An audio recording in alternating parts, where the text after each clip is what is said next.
Okay, so a recap of today's sail. All right, Okay, where do we start? Let's not start with a shit show that almost happened here in the Bahia when I got to this open bay. But let's start with the good stuff. All right, and I don't know if you can hear me. It's still blowing pretty bad. A lot of wind still, so I'm gonna go inside and hopefully it's calmer in here. Okay, so started out with super calm, light winds, and the forecast was like, winds picking up in the afternoon. So I decided, okay, I'm just gonna start with full sail, full main, and that's not the biggest jib I have, but the one a little bit smaller jib. Leave, I tack my way out. I turn on the engine as a backup, and the wind's dying down, so I'm actually engaging the engine, and everything's going great. Then I get out of the San Carlos Marina, bay rather, and I'm tacking and everything's going great. And I can see a little bit of white caps out there, so I'm going, oh, okay, cool. I'm looking forward to a little bit more power. And so get out there, and holy shit, does the wind hit me? And so I actually have to head up a little bit to reduce, because I'm looking at my rigging and I'm going, I don't know when this guy replaced the rigging last, and I don't want to overstress it. So trying to reduce pressure, and boy, we just take waves and hits, and within like a couple of minutes, the boat heels over so much that all my shit in here just falls right over. Everything just, well, not all of it, but everything that wasn't tied down falls down. So the first lesson is learn is assume that you're going to get heeled over a lot, and so anything that's loose, like these water bottles, this container, all that slid all over the place. So that's the first lesson. All right, the next thing. I reefed right away. I basically heaved to and I reefed. I was like, I'm not going to do this, which really wasn't necessary because I was going to go downwind, and that took a lot of the pressure off, and I had following seas. So, anyway, that's how you learn, right? So I reefed and turned direct to course, and then just everything got nice and calm.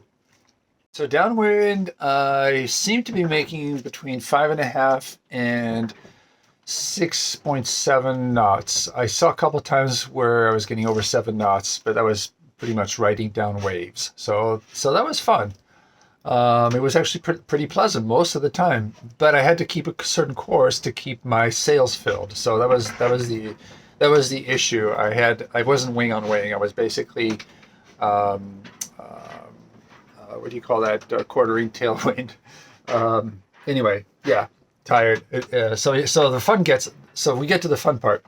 I'll skip through the thing, hours and hours of sailing, and I get close to the bay, and I look at this and I go, I think I can do this. I'm not really following the navionics. I'm kind of making my own thing, which was good because it was a shorter route and better, and the winds were, I had actually read the wind pretty well. So change heading and start accelerating again.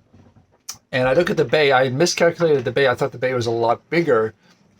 So I'm going in with full sail. I've got the full jib and the reefed main, but I've got them both up. And I'm thinking, well, once I get to the bay, I'll tack around a little bit and I'll go find, I'll heave to and I'll bring down the jib, and then I'll reef the main, lower the main. And so that's the plan, which was not good because I get in and the bay is a lot smaller than I expected. So I get in there and there's already and making it worse, there's two boats already anchored where I had like staked it out when I was looking on Google Earth. I thought that's going to be the best protected spot, and shit, there's two boats there already. So I get in, I'm like, okay, great.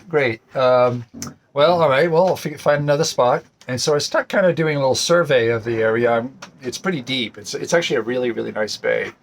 I'm coming in and I go, well, let me bring the jib down. That's the first thing. So I run up and I'm solo. So, and I have to clip in because I can't afford to go overboard and do something stupid. I do enough stupid things as it is. So clip in, run forward, lower the jib, and that goes really well, mostly well. I get 70-80% of it down. There's still a little bit section left. I'm like, that's good enough. It's not in the water. It's, I've been on cruise where you do that before, and that sucks. So the jib's down. I go back, regain control, and this is really hard. Doing this by yourself, when you get to a mooring, I could do that by myself, but anchoring and managing a non-furling jib is really a lot. I think it's too much work for one person, at least at my level of experience. So that's something that I don't think I'm going to want to do again, especially in these conditions. The wind was blowing. Somebody said up to 20 knots. I don't think it was that bad, but I would say it was definitely 15 or stronger. So, okay, so we get it in, and I think as a precaution, so I decided, okay, this place is too small for me to tack and find a good anchorage. So I'm going to start the engine. And so now, okay, I have the jib down, the engine's running, and so I'm using the engine to get into a position. And I decide to just lower the main as well. So that doesn't go at all as planned. Let me show you why. So the boat came with this attached to the head of the sail. And I didn't even question it. Big mistake, because as I'm lowering the main, this gets tangled into something, and now I can't get the main down. So I had started. What did I do? Oh no, I dropped the anchor. Did I start dropping the anchor with the main up? I don't know. I did something stupid, because now I had two jobs, and the anchor was jamming. That's the other thing too. So my anchor, as you guys know, when you drop the anchor in your locker, it'll sit in a very straight pile, right? It'll sit like this. And then when you go sailing, that pile will fall over, and your chain now will just snag and become a big freaking mess. I don't know how the only way to avoid that would be to have some sort of a narrow channel for your chain. So anyway, chain falls over. I didn't know about that. I've got half the chain down. The anchor's dragging. I can't get the main down. I've got this bullshit up on top, at the top of it. And so I have no choice but basically to use the engine motor into the wind as slow as I can go while still maintaining control. And I'm clipping in and out, right? So I'm going back, unclipping, getting my direction. Seems like stable enough. I've got the boats over there to worry about. I've got a small bay, smaller than expected. I go forward with a little control, clip in. I go try to bring the anchor. Oh, now I want to bring the anchor, the chain back in, and the windlass, because I've never done this before. I mean, I've never actually run this windlass on this boat, and I've done windlasses, but not on my boat, on this boat. So I'm trying to bring the anchor back in, and of course you can't pull. The windlass isn't powerful enough to haul the boat forward while there's pressure on it. So I didn't have enough pressure. But what I do is I instantly figure out, okay, if I time it when the boat's doing this, I can pull the chain, stop, with the windlass. So basically I was running the windlass every time the boat was doing this. And so I got the chain back in. Then I figured out I should re-raise the main. So I raised the main. And by the way, all of this is happening in and out, like running around the boat, going inside, then running outside, looking around. Where am I? Where's this shit show going? And managed to get I managed to untangle. Yeah, so I'm in the locker inside, and I figure out where it was mangled and tangled. So I get that untangled. I re-raise them, and then I come up. I re-raise the main, and I pray. Actually, I go, because I can't see going up the mast. I just don't know. No, I'm not going to go with the mast. I mean, that's what else do you do? What do you do when you're in a bay and you're anyway? So that was not an option. So prayer is answered. I re-raised it. That stupid string, this thing, I'm gonna set on fire. This stupid thing releases. Thank God. I get the main down. Now the boat is a little more controllable. A lot more controllable. I got the main down. Got my mast. My main sheet. I snug it in.